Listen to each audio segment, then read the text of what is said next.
আমরা কিছুই করতে পারিনি আল্লাহ, রমজান মাসে আমরা কিছুই করতে পারি নাই। আমাদের মতো গুনাহগারকে আল্লাহ তুমি সেই কাতারে শামিল করো। পুরো রমজানে আমরা আমাদের গাজার ভাইদের জন্য কিছুই করতে পারি নাই, একটা টাকা সাদাকা পাঠাতে পারি নাই, ওদেরকে এক বেলার খাবার দিতে পারি নাই।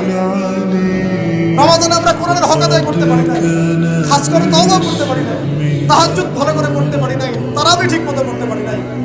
রোজা রেখেছি পথ রোজা রাখার মতো। আল্লাহ যেভাবে তোমার নবী সাহাবীরা আমল করেছিলেন এরকম আমল আমরা করতে পারি না। তোমার ক্ষমা, তোমার দয়া, তোমার রহমতে আজকে আমাদের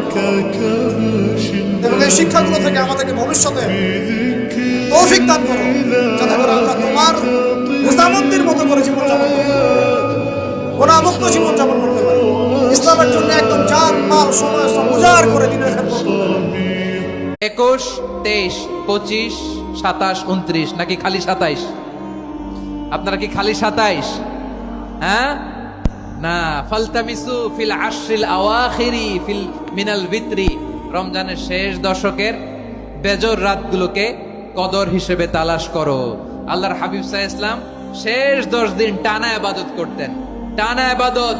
ইদা জাআল আশরু আহিয়াল লাইলা আইকাদা আহলা ওয়া জাদ্দা ওয়া শাদ্দাল মিজার, সারা রাত জেগে ইবাদতের নজির নবীজির নাই, শুধু রমজানের শেষ দশক ছাড়া। সুবহানাল্লাহ বলেন।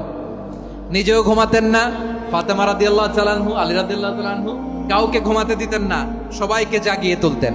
আমরা সারা রাত জেগে ইবাদত করব, রাজি আছেন তো? কদর যেন আমাদের মিস না হয়, আজকে থেকেই ক্যালেন্ডারে মার্ক করে রাখেন।